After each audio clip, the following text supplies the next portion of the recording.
I have been reflecting upon the events which took place during our visit to Vilbrand. If you have a moment, I would share my conclusions with you. Please, bear with me. When the Sahagin Elder summoned Leviathan, he employed the power we have come to know as the Echo. Though I cannot well explain the how of it, it would seem he became immortal in so doing. When the Admiral subsequently slew him, his spirit emerged from his lifeless flesh, a consciousness shorn of physical form. Thus transfigured, he took up residence in the body of his minion with the ease of a man donning a favorite glove. Long have I known that the Echo allows one to pass through the walls of a man's soul. But never did I imagine that it could free us from our own flesh, no less that our souls could then occupy the next corporeal vessel to take our fancy. It was of this that Elizabeth spoke, an existence which knows neither cessation nor oblivion. And yet, though the Sahagin had mastered his gift and thereby become immortal, he was by no means invulnerable. As we both bore witness, he was ultimately absorbed into Leviathan. And the import of this observation? If the Ascians' mode of existence is indeed the same, it can be inferred that they too are not invulnerable, that they can be destroyed. There exists a legend which tells of souls who are reborn upon the cusp of each umbral calamity, that they might stay the encroaching darkness. To most, it is but a fairy tale, yet recent events have given me cause to wonder. Could the legend in fact refer to the Echo? Much and more yet remains unknown, but I am confident that all will become clear in time. For the present, however, what matters is that the key to defeating the Ascians may at last be within sight.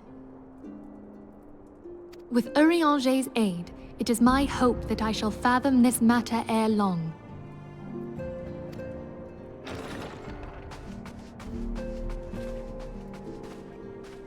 Oh, I was just about to send for you, my friend. Is Artemis? Grave tidings from the Sharlayan motherland, my lady. It doth concern our distant allies, the students of Baldessian. What of them?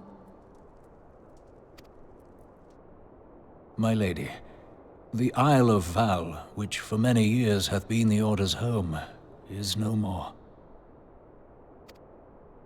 No more? Whatever do you mean? I relate only that which hath been conveyed unto me by our agents. An etheric wave of the highest magnitude was recorded in the region. Soon thereafter, 'twas observed that the isle had ceased to be. 'Tis postulated that a magic was evoked, like in power to Ultima. 12 preserve.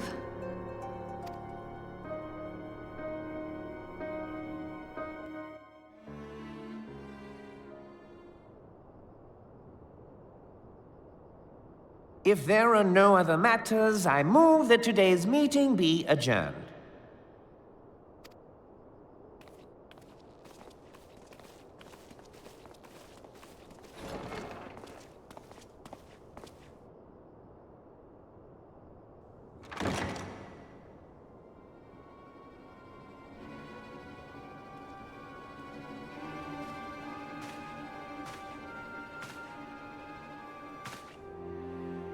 It is done, my lord.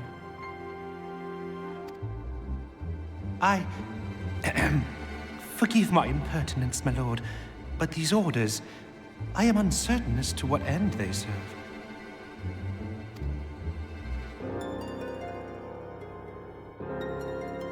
Revolution.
Come, you must have gathered by now that Tataru is given to exaggeration.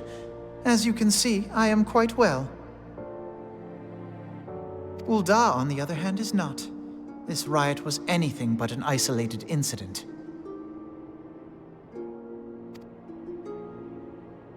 There is a restlessness in the air. Tensions long simmering are at last threatening to boil over.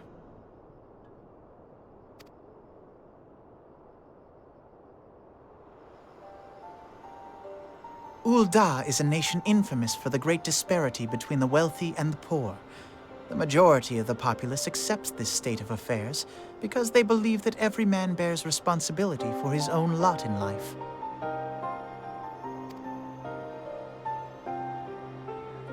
To an Ul'dan, money is the foremost, and some would say the only measure of a man's worth. Small wonder that the wealthiest wield the greatest influence. So where do the refugees fit into this social hierarchy? What place is there for those who fled Alamigo and the destruction of the Calamity? Plainly, there is none. They have no wealth, no power, and no worth. To the Ul'dan way of thinking, they may as well not exist.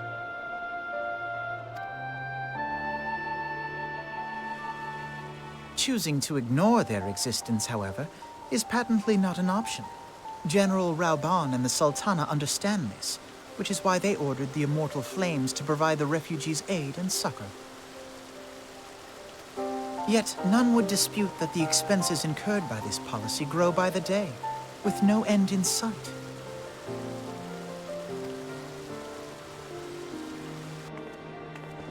This has prompted more and more Ul'dans to question their obligation to aid these worthless wanderers.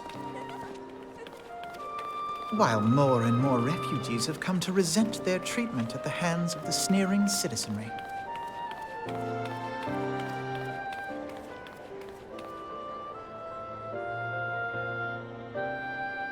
The manner of Lord Lolorito's refusal to grant the Dolmens asylum bespoke a disdain for all refugees, an attitude shared by the rest of the monetarists. And you may be sure they make no effort to conceal their opinions. It was only a matter of time before the refugees united in protest, nor is it any surprise that some among them would ultimately resort to violence.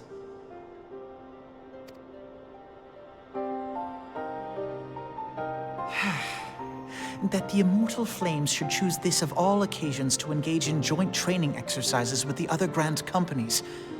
By the time they return, the situation may well have deteriorated beyond mending.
Commander Swift has kept us apprised of your recent activities.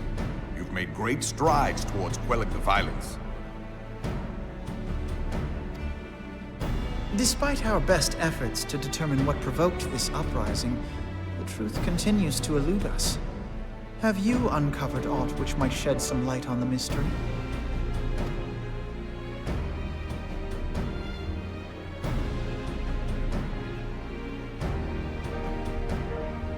This information does not leave this room. The Syndicate's decision to reject the Doman refugees' appeal for asylum had lasting repercussions. A number of those displaced by the calamity claimed it was proof of a policy of discrimination. Together with a group of Alamegan refugees, they organized a series of demonstrations to protest against the Sultanate. Demonstrations which became heated, but did not descend into violence. Until a certain incident served as a call to arms. A unit of brass blades sent to supervise a demonstration loosed arrows upon unarmed protesters. It was this atrocity which prompted the refugees to take up arms. I need not tell you what followed. We assumed at first that the attack was born of a miscommunication. When emotions run high, they happen. But suspicions were raised regarding the unit's commanding officer, whom I ordered interrogated. Sure enough, our fears were soon confirmed. The dog confessed that a merchant had offered him coin to give the order. A merchant in the employ of Teleji Adeleji. Teleji Adeleji. But he spoke in favor of the Doman's cause, and has ever seemed sympathetic towards the refugees' plight. Why would he do such a thing? Know you of the Cartano Reclamation Bill? It is a proposal to annex the Cartano Flats so that refugees may establish permanent settlements. When last I looked, that was disputed territory.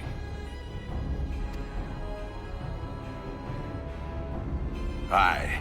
Some might even call it a battlefield.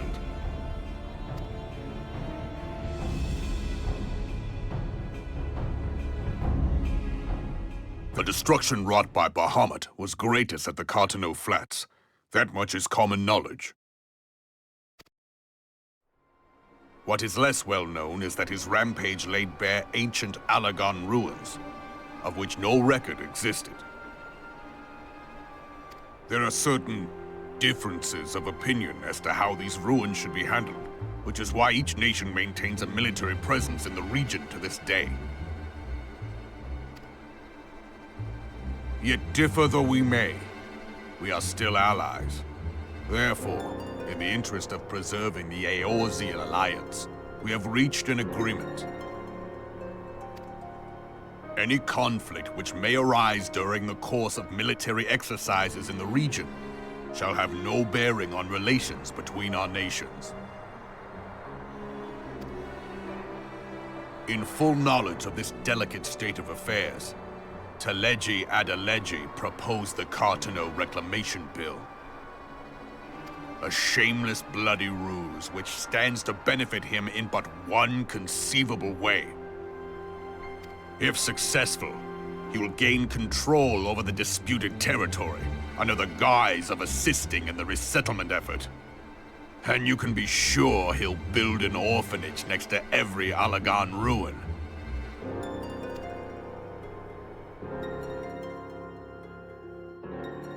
The man would threaten the unity of the Eorzean alliance and risk countless lives for personal gain.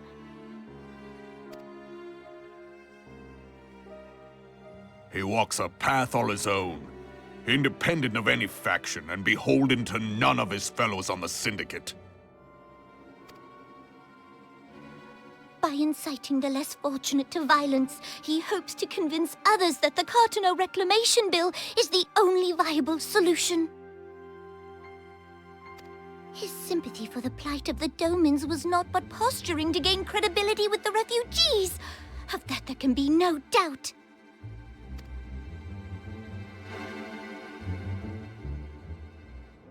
Forgive me, but what could possibly motivate Teleji Adeleji to go to such lengths? What is so special about these ruins that he would risk his position on the Syndicate, and, most likely, charges of treason against the Sultanate?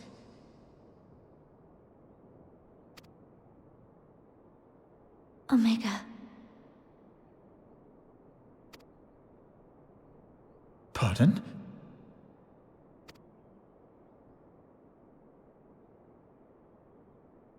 An Oligon monstrosity, not unlike the Ultima weapon. Mayhap larger, we know not. It has yet to be fully excavated. Oligon inscriptions indicate that it was created to fell Bahamut himself. If accurate, it might explain why Nail Van Darnus chose to bring the Red Moon down upon the Cotonou Flats. Given the ends he went to ensure Eorzea's annihilation, destroying the one weapon which could stay the Elder Primal may well have seemed like good sense. When first I bore witness to the power of the Ultima weapon, I doubted the evidence of my senses. And now you tell me there is another such weapon. One which could contend with Bahamut. Bahamut! Aye, we were skeptical ourselves. Truth be told, until the Ultima weapon's existence came to light, we thought the inscription had been mistranslated. At present, Omega is more akin to a fossil than a tool of war, having long since ceased to function. As such, its true potential cannot accurately be gauged. However, if someone were to restore it, as the Garleans did the Ultima weapon, I have little doubt that he would wield untold power. Power enough to subjugate Uldar like as not, and the rest of Eorzea besides, which is doubtless why Teleji Adeleji yearns to have it. That he should aspire to world domination. He who has ever walked 2 paces behind Lord Lolorito in matters of commerce.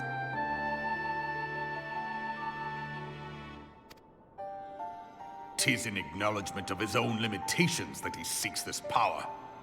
Woe betide us all should we allow him to have it.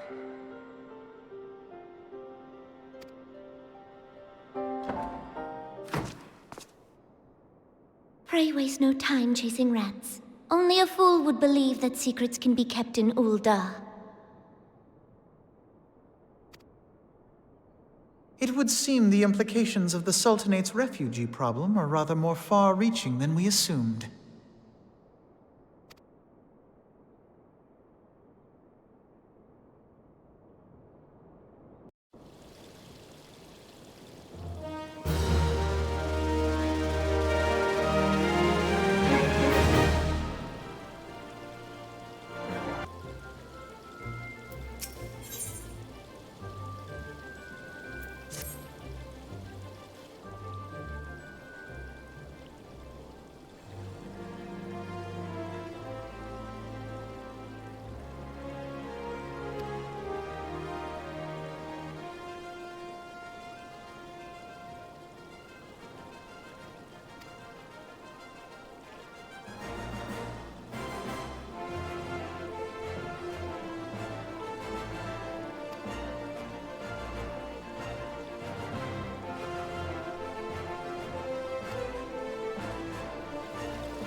Scions of the Seventh Dawn, on behalf of the people of Gridania, I bid you welcome.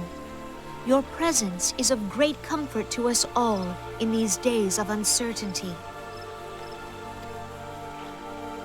I summoned you here to share tidings of a most urgent nature. But a short while ago, the great elemental spoke, and his voice was clarion in its intensity. Ramuh is returned unto the forest.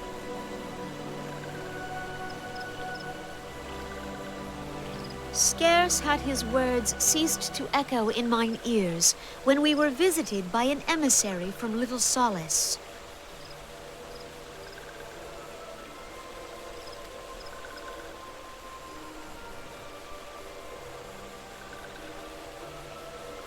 Our guest informs us that the sylphs too have sensed the presence of the Lord of Levin.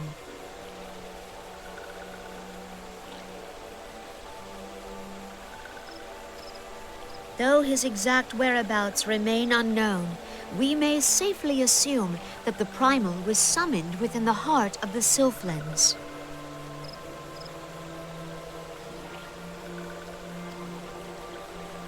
Unlike the other primals you have encountered, Lord Ramuh is no raging avatar of destruction.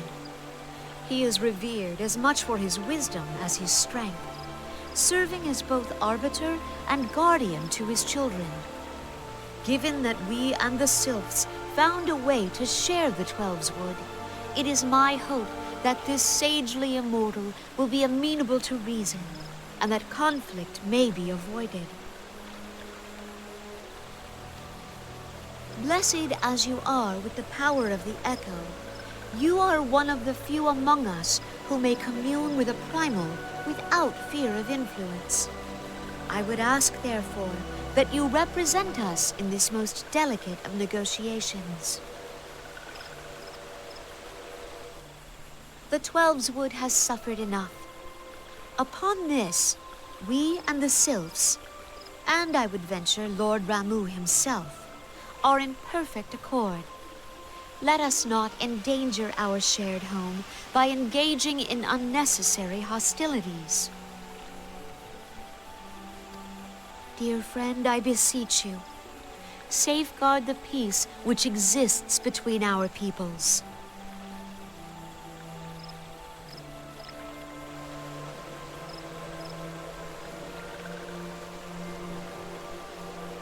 You have my thanks.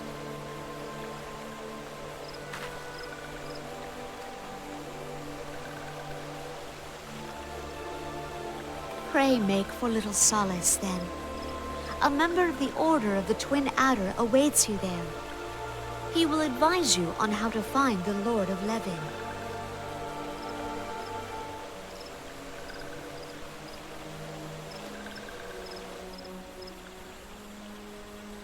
An ill wind blows through the forest.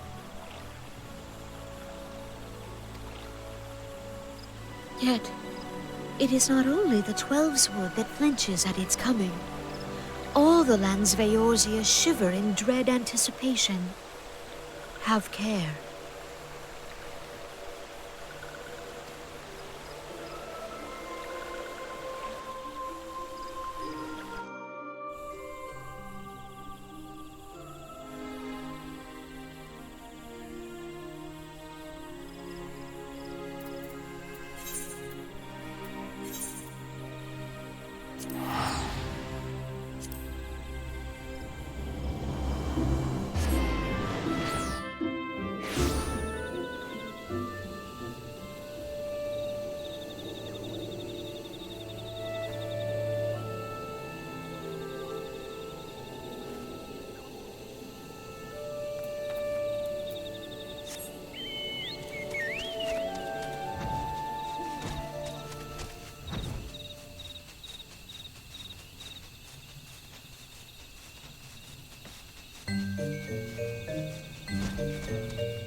Thine order betrays thee, servant of hiding.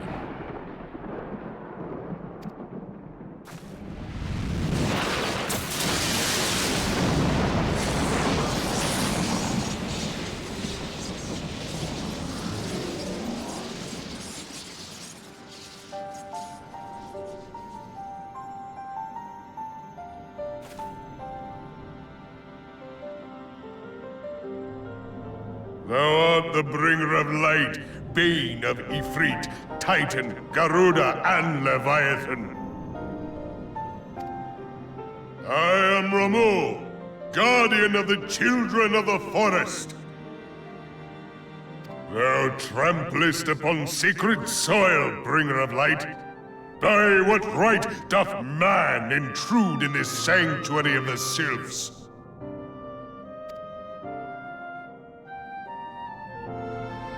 Gridanians proffer peace? Their words are born of delusion, thine offer an insult.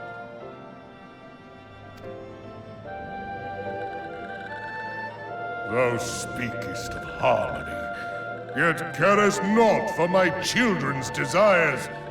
They did but wish to dwell beneath these boughs in solitude. Yet even that was too much to ask of man.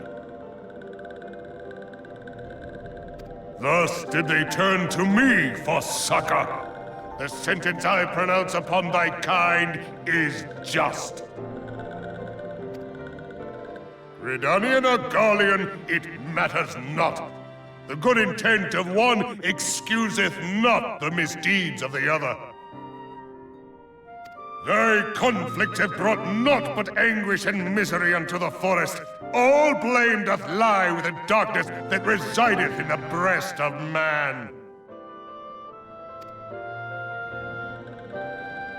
Whence sprung this calamitous seed? In the beginning no such duality existed, for light and dark given form when man was born.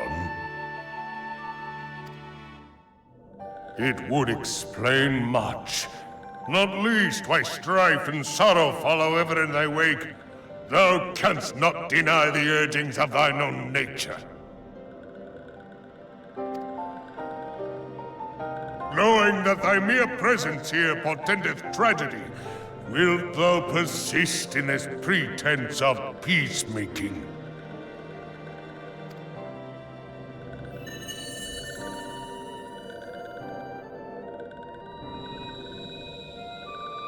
Thou bearest the crystal which I bestowed upon my wayward charges, that they should entrust so precious a gift to thee.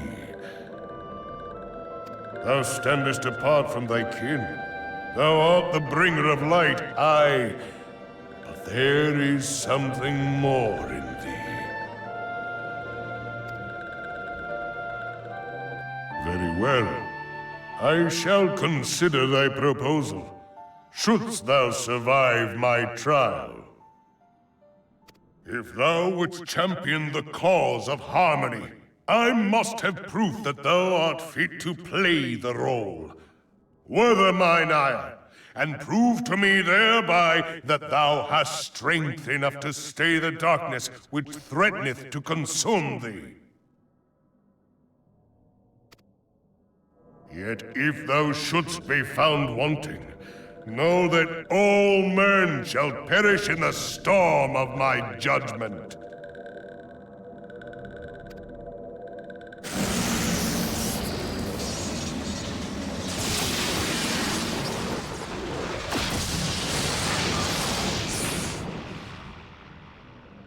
Come to me, bringer of light. I shall await thee on the field of battle.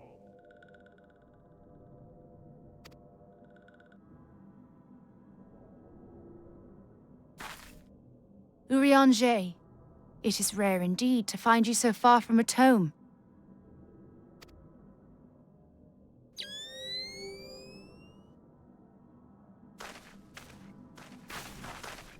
The Lord of Levin himself. Never till this day had I looked upon his visage, save in painted renderings made faint by time. Ever shall this scene remain etched in my mind's eye. Beg pardon, my lady.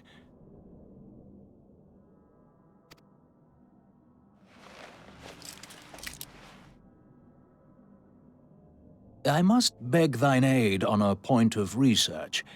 If thou art resolved to face Lord Ramuh, I would ask thy leave to observe the event.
have taken thy measure, bringer of light.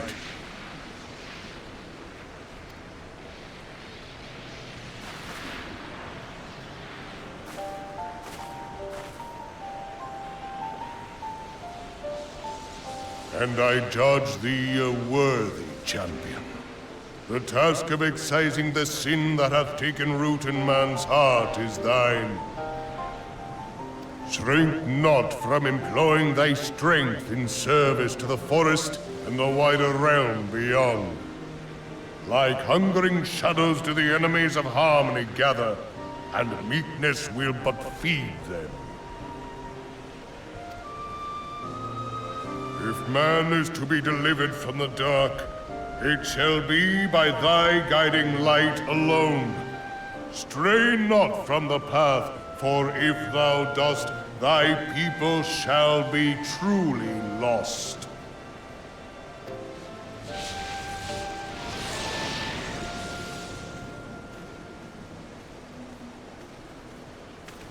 Thou hast slain the Lord of Levin. A regrettable act, but a necessary one.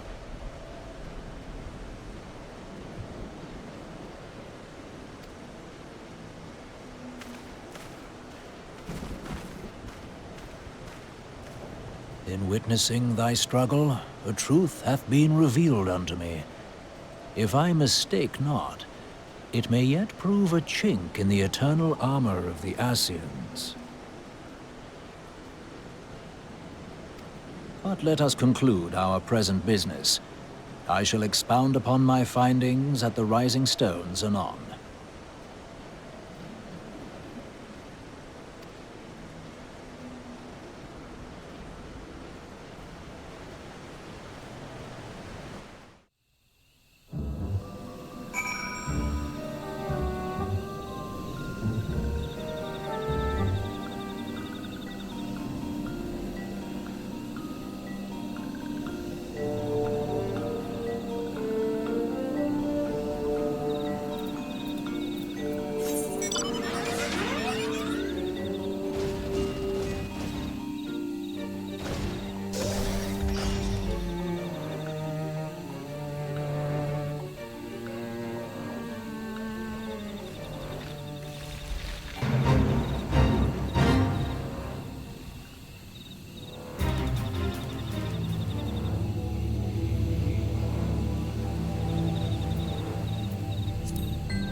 You are returned to us, dear friend, and none the worse for bearing the heavy burden which I did press upon you.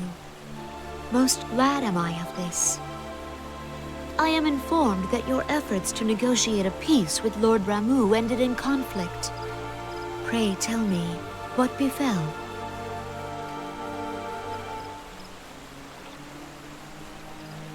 Ramuh made trial of you? I fear there is truth to his claim. It is the darkness within us that attracts the darkness without.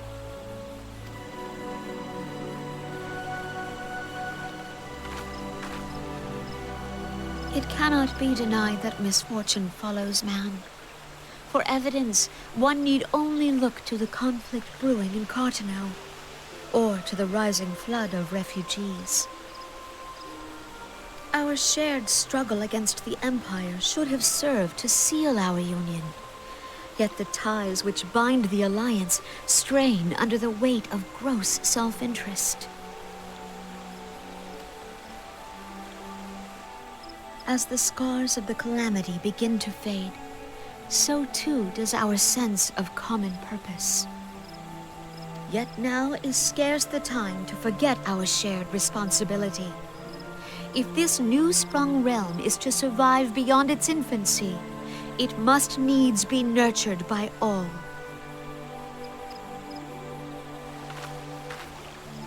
Eorzea must be as one. Yet I fear that dream is still far off.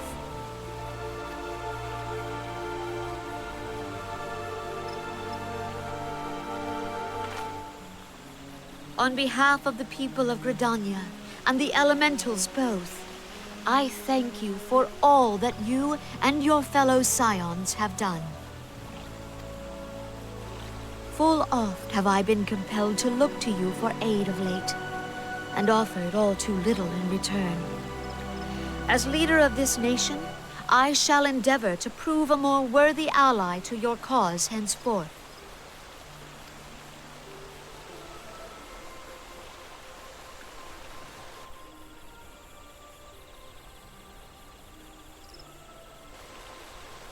Lord Ramuh has departed, yet the keening of this ill wind grows no less insistent. Voices of the forest, pray speak and I shall listen. What unseen evil begets this unease in my heart?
If everyone is ready, let us begin.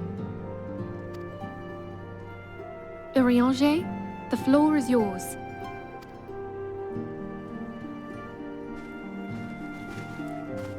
As all here assembled now know, in its final hours as our Order's headquarters, the Waking Sands did play host to a most unexpected visitor.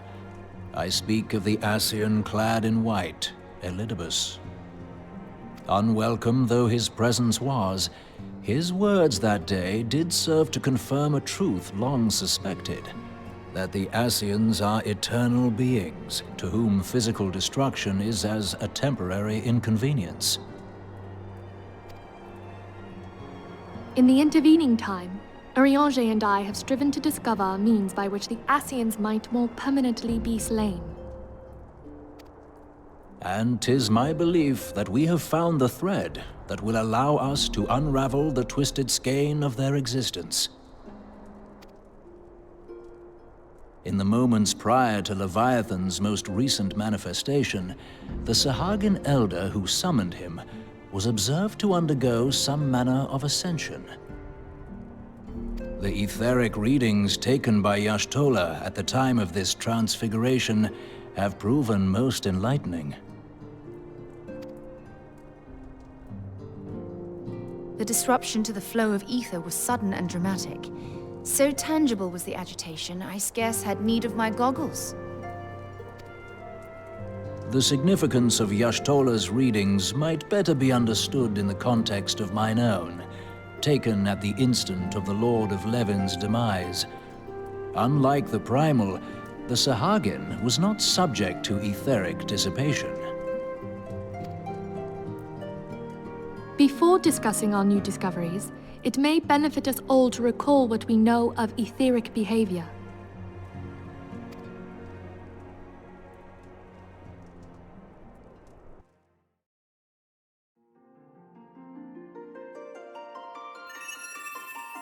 Let us begin at what some might call the end. When we who dwell in the material realm die, our spirits dissolve into the flow of ether and are returned to the ethereal realm. In turn, the restless energy which suffuses that plane streams back into our world, giving rise to new life. 'Tis as the heavens did decree, the way of all mortal souls. Twixt this world and the next do the ethereal currents swirl, bearing the very essence of life. Thus doth the cycle of birth, death, and rebirth continue unabated.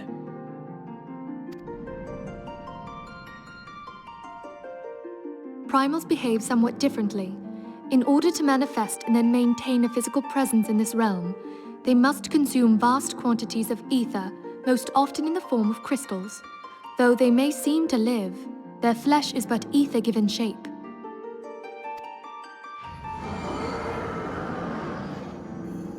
Thus, a defeated primal leaves behind no broken corpse. Rather, the essence of its form seeps back into the land whence it came, and the energy of its shattered spirit is called back to the ethereal realm. And there it waiteth, till next the prayers of the faithful do draw it forth from the sea of ether, to take their offering of crystals and make for itself a new body.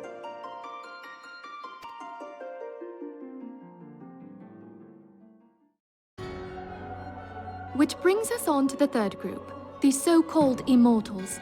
They exist in a manner all their own. Quite. Even as the Sahagin elder fell to the Admiral's musket shot, I witnessed the release of an ethereal cloud, which immediately took possession of a nearby minion. A soul that dissipateth not upon the death of the flesh. The secret of life everlasting, and in the claws of a Sahagin no less. But I wonder, what would happen to one of these obstinate spirits, should there be no suitable host for it to claim? If mortal death entails a return to the ethereal realm, it seems doubtful that the soul of an immortal would venture there.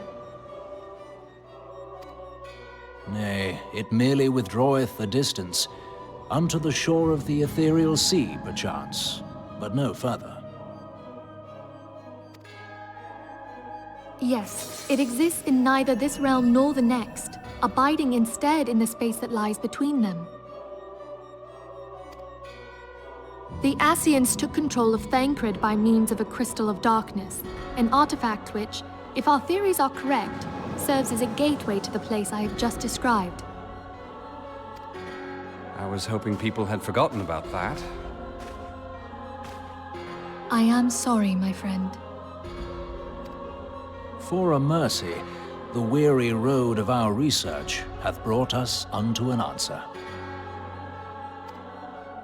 The Sahagin ascended to an immortal state, but he did not possess a crystal of darkness through which to flee this realm.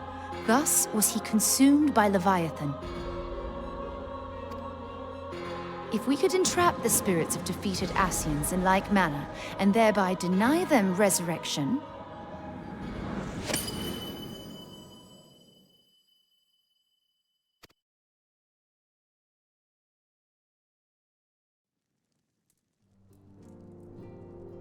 therein lieth the path to victory. Thou art most perceptive, my lady. Only when we have trapped the bodiless soul within an ethereal prison can we hope to defeat its unnatural constancy. Thus might even an eternal paragon be consigned to oblivion. These feats are, of course, far easier said than done. At present, we lack a viable means to entrap and extinguish an Ascian soul.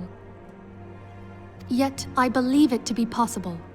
The pieces of the puzzle lie before us. We have but to put them together.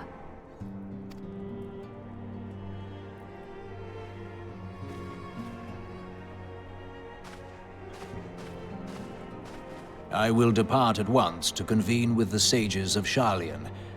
Together shall we divine the steps by which our goals may be achieved. I have the utmost faith in you, Archon.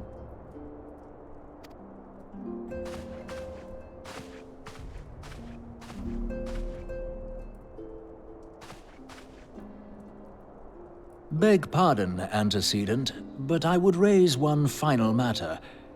Even now, a Sharlayan survey party seeketh to ascertain the fate of the students of Baldessian. Their findings shall soon be known to us.